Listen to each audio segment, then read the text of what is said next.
It was just past 2 a.m. when Officer Daniel Mercer found himself driving down a desolate, tree-lined stretch of highway. The air was thick with fog, rolling in low over the cracked pavement, illuminated only by the glow of his patrol car's headlights. This part of his route was always unsettling. Pitch black, no streetlights, barely any signs of life. Just miles of dense woods pressing in on both sides of the road. He had just finished his routine check at a nearby gas station and was heading toward town when he spotted something unusual in the distance. A pair of headlights, motionless, shining at an odd angle off the road. As he got closer, his stomach tightened. The car was in a ditch, its front end angled downward, engine still running. Mercer slowed to a stop on the shoulder, flipping on his spotlight.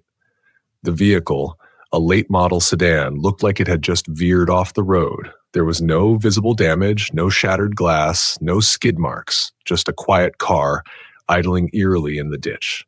Instinct kicked in. He grabbed his flashlight, radioed into dispatch that he was investigating an abandoned vehicle, and cautiously approached. As he moved closer, the hairs on his neck stood up. Something was off. Peering through the driver's side window, Mercer froze. The driver was sitting upright, hands still resting on the wheel. A man, maybe in his 50s, dressed in a button-down shirt. But something was deeply wrong. His skin was pale, too pale. His lips were drawn, tight, cracked. His eyes, they were open but lifeless, staring forward like he was frozen in time. His skin had a grayish hue, sunken and hollow, almost like a corpse. Mercer felt a jolt of fear surge through his chest. His training told him to check for a pulse, to tap on the window and see if the man was responsive. But every instinct in his body screamed at him to step back. Slowly, he backed away, gripping his radio with a shaky hand. Dispatch, this is 247. I've got a vehicle in a ditch on Route 19. The driver is unresponsive, possibly deceased. The dispatcher's voice crackled back. Copy that, 247. EMS is en route. Can you confirm? Mercer hesitated, swallowing hard. No, I'm not touching him. He stood near his patrol car, staring at the eerie stillness inside the vehicle. His flashlight beam cut across the interior, catching the man's face in stark relief. The vacant expression, the way his hands still clutched the wheel, rigid and unmoving. It was like he had been placed there. Within 10 minutes, EMS arrived, their red and blue lights flickering against the trees. 2 paramedics hopped out, one of them, Davis, giving Mercer a nod as they approached. What are we looking at? Davis asked, pulling on a pair of gloves. I don't know, Mercer muttered. I didn't touch him. Just look.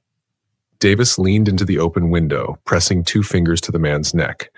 His expression immediately darkened. He turned to his partner. He's gone.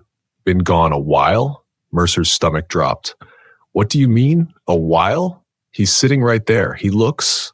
He trailed off, unable to find the words. Davis sighed and pulled out a small flashlight, shining it over the man's face, his arms, his hands.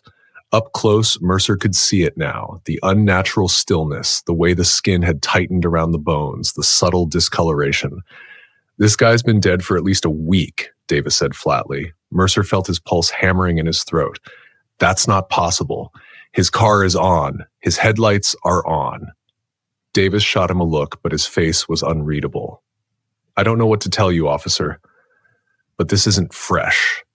The words sent a shiver down Mercer's spine. He stepped back again, staring at the body, the unmoving hands on the wheel, the dead eyes staring into nothing. How had he gotten here? How was the car still running? It didn't make sense. None of it made sense. Mercer clicked his radio. Dispatch, I need a crime unit out here ASAP for Goddard. There was a pause before the dispatcher responded. 10-4. What's the nature of the request? Mercer exhaled shakily, eyes locked on the dead man in the car. I don't know. He turned back to Davis, who was shaking his head as he stepped up away from the car. But something isn't right.